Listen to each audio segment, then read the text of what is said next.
ano bang basa mo, Attorney Barry, dito sa resulta ng midterm elections? Mukha bang pabor o hindi ito sa kay Sara Duterte in the context of her impeachment trial? Merong positives and negatives.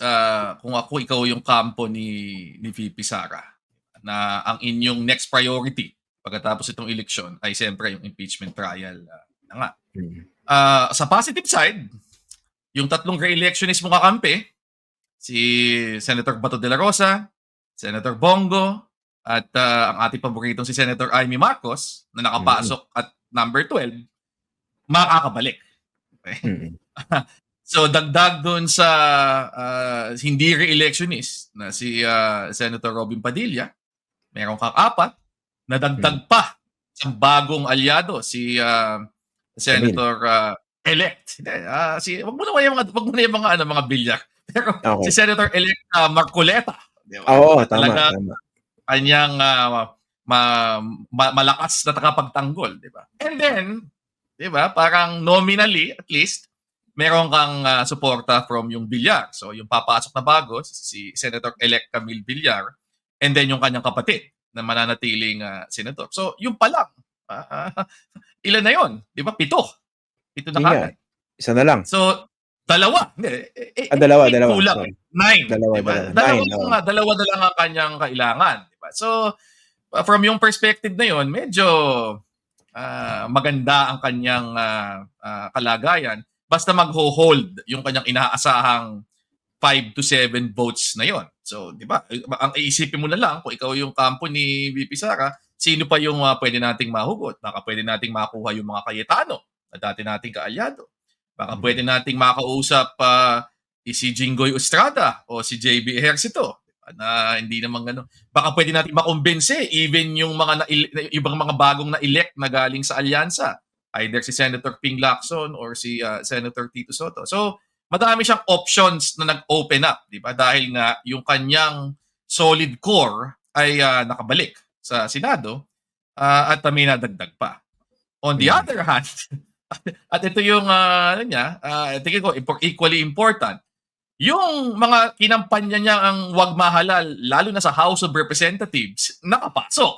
So yung kanyang mga dati ng nag-iimbestiga sa kanya, sila Congressman Joel Chua ng Manila, si Congressman Luistro ng Batangas, lahat nanalo, di ba? So makakabalik yung mga yon. Dagdag pa ngayon, 2 heavyweights na mukhang papasok dahil sa party list. Siyempre, unahin ko na si Congressman-elect Chel Jokno, di ba?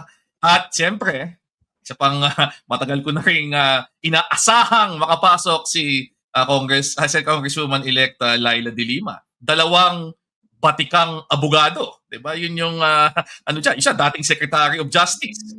So kumbaga, on the one hand, ang a stronger vote base na maaaring maasahan mo na sa Senado.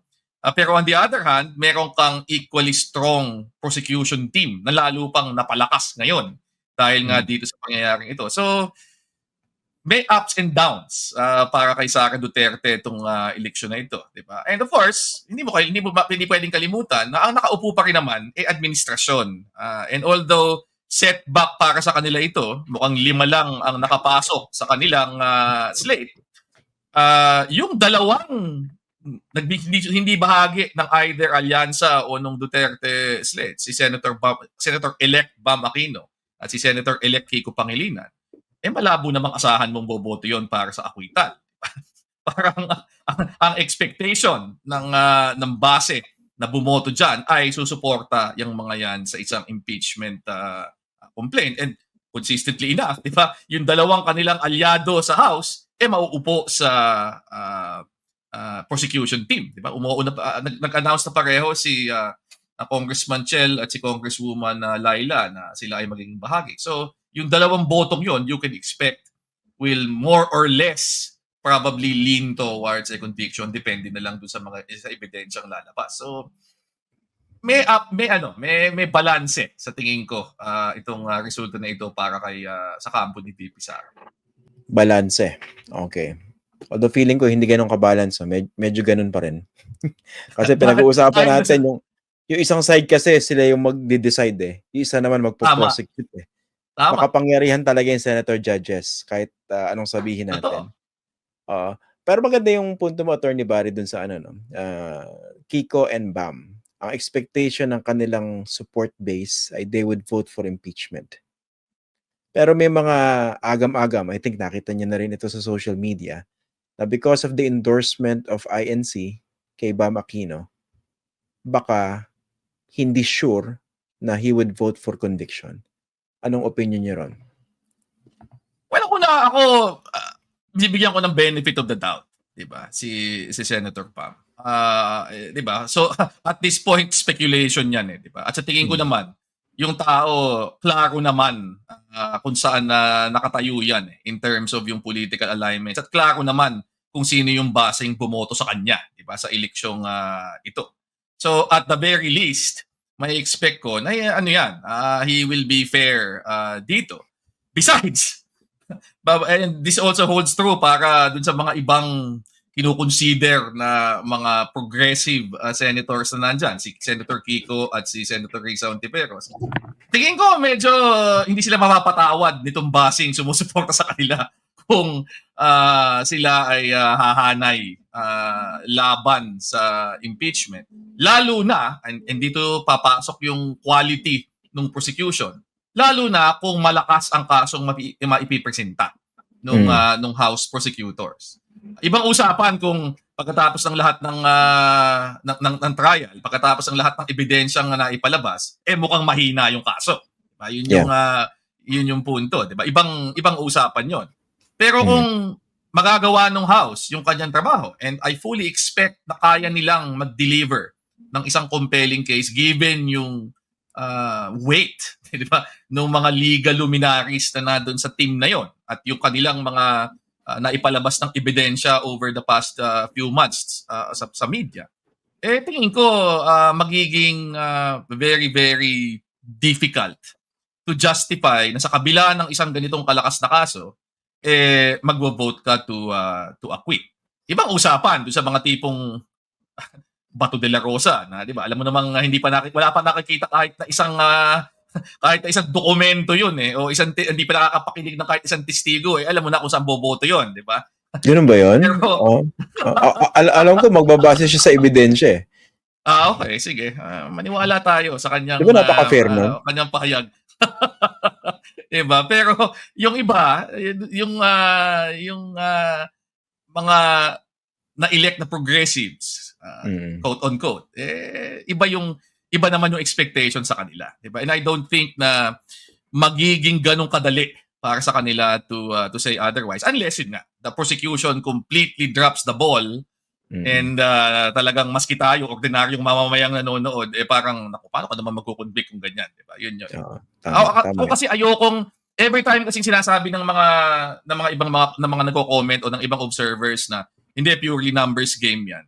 Hindi ako completely sumasang-ayon. Oo, numbers game siya to a certain extent. Pero may papel pa rin yung quality ng case na maipapalabas. Kasi kung lalabas talagang malinaw na merong batayan, meron talagang pagkakamaling nangyari dito, meron talagang pang-aabuso, meron talagang kaso na establish, medyo kung unless talagang wala ka ng pakialam dahil ito naman yung base ko, di ba? Mahihirapan ka talagang mahihirapan kang hindi pumanig kung nasaan yung ebidensya. Oo. Of course, people should also realize na pag ang isang senator judge nag-abstain, pabor yun kay Sara. That's a no, in effect. Kasi kailangan maabot yung 16 na votes for conviction. So pag nag-abstain ka, hindi yun bibilang ito sa 16. It's considered as a no vote. Binabalita sa atin, oy, pasok na sa prosecution team si Chel tsaka si Laila. Totoo yan. Oo. Ito ka interesting, no? Kasi si Chel Jokno talagang practicing lawyer pa yan hanggang ngayon eh. Diba? Tapos si Leila de Lima for the longest time, election lawyer. So, tapos Justice Secretary. Justice Secretary, si HR chair. So parang lalong lalakas talaga yung prosecution team dahil meron kang ganyang kalidad. Especially in the case of Chel Jokno na until siguro nung kampanya dahil na busy lang, talagang Nagpa-practice. Tama. Nagpa-practice. Practicing trial lawyer talaga. Trial lawyer. Tama. Kasi diba yun ang problema sa House prosecution team in previous impeachment trials. Yung karamihan sa kanila, matagal ng politiko eh. Talagang kumaga matagal na nung huling nag-practice. So talagang they really had to brush up on their impeachment rules and strategy, etc., etc. Pero syempre, kailangan pa rin ito ng matinding pag-aaral dahil hindi ganun kadali yung kanilang tatahakin, hindi ba? Tsaka ngayong nandyan si Laila tsaka si Attorney Chel sa prosecution team, yung network nila na medyo substantial din ng mga practicing lawyers, di ba? Pwede nilang ma-draw in to actually assist yung prosecution team. So ako, ini-expect ko na powerhouse yung magiging House prosecution panel dito sa sa election na ito. Ang last time kasi nakakita tayo ng sobrang lakas na House prosecution team nung impeachment ni President Erap, 'di ba? Nung nandoon pa sila Joker Arroyo, 'di ba? Sila Bobby Tanyada, 'di ba? Yan yung mga I remember. Ako tingin ko comparable ito doon sa ganun, 'di ba? In terms of yung quality at yung kakayahan, 'di ba? Ng mga nandun sa prosecution team ngayon with the addition ni Sen Laila at saka ni Attorney Chel.